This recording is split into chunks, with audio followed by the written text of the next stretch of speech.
કોઈ પણ પ્રકારના ભેદભાવ વગર બેસીને જમી શકે એ તમામ દલિત. એટલે એમાં વાણિયો બામણથી માંડીને તમામ લોકો આવી જાય કે મારી સાથે તમને કોઈ પણ પ્રકારનો ભેદભાવ નથી, હું તમારી સાથે જમી શકું, તમે મારી સાથે જમી શકો. આટલી આપણી બંનેની સમજણ હોય તો આપણી વચ્ચે પછી ભેદભાવ નામનો કીડો આવતો નથી. એટલે આ એક જગ્યા બનાવી કે જ્યાં દલિત સમાજમાં એટલે વાણિયાના બાળકો આવે, બારોટના પણ આવે છે, મુસ્લિમ બાળકો પણ આવે છે, એટલે આદિવાસી આવે છે, ઓબીસી પણ આવે છે, જનરલ કેટેગરીના આવે છે, સ્ત્રીઓ આવે છે અને પુરુષો આવે છે.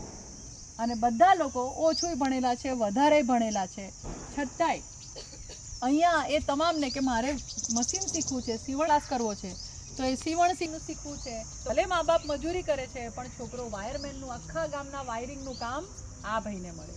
ઘણા ગામોમાં એવું થતું હતું કે આભડછેટના કારણે જે લોકોને કોઈ ઘરમાં ના ઘૂસવા દે, પણ આખા ગામમાં એક જ છોકરો છે જેને વિડીયોગ્રાફી ફોટોગ્રાફી આવડે છે. ક્યાં જાય? બહારથી બોલાવે તો ડબલ ચાર્જ. એટલે પછી કંઈક ચાલને ભાઈ, ના મામા કરતા કાણો મામો હારો. એટલે પછી કહે કે ભાઈ કંઈ વાંધો નહીં, તમે આવો અમારા ઘરે. હવે વિડીયોનો કેમેરો લઈને છોકરો તો ગયો, એટલે ગયો એટલે પછી પેલો બીજો સગામાં જોયું ને કે આ તો ફળિયામથી છોકરો આ, ઓ ભાઈ અંદર નહીં કે બહાર બહાર. છોકરો નો ભણેલો કે આ પડું તારું રહેવા દે, હું મારો કેમેરો લઈને મારા ઘરે. એટલે વરરાજો કે વાત કરી કે પેલો ફોટોગ્રાફર તો જતો રહ્યો. તાત્કાલિક ફોટોગ્રાફર ક્યાંથી લાવવાનો? એટલે પછી તાબડતોબ આખા બધા પેલા જેણે બોલ્યું હતું એની તો ફજેતી કરી નાખી કે ભાઈ તને સમજ પડે ને અત્યારે બધું કોણ આવું બધું રાખે છે. એટલે પછી બધા છોકરાના ભાઈ ને એના બાપુ ને છોકરો બધા પીઠીવાળા હતા તો ત્યાં ફળિયામાં ગયા અને ભાઈને કહે કે ભાઈ ચાલને કે એના હટેની અમે માફી માંગીએ છીએ. અને પછી પેલો છોકરો કેમેરો લઈને પાછો આવ્યો અને કે આખા ઘરમાં ફરીને તારે જ્યાં જેમના ફોટા પાડવા હોય એમના પાડ.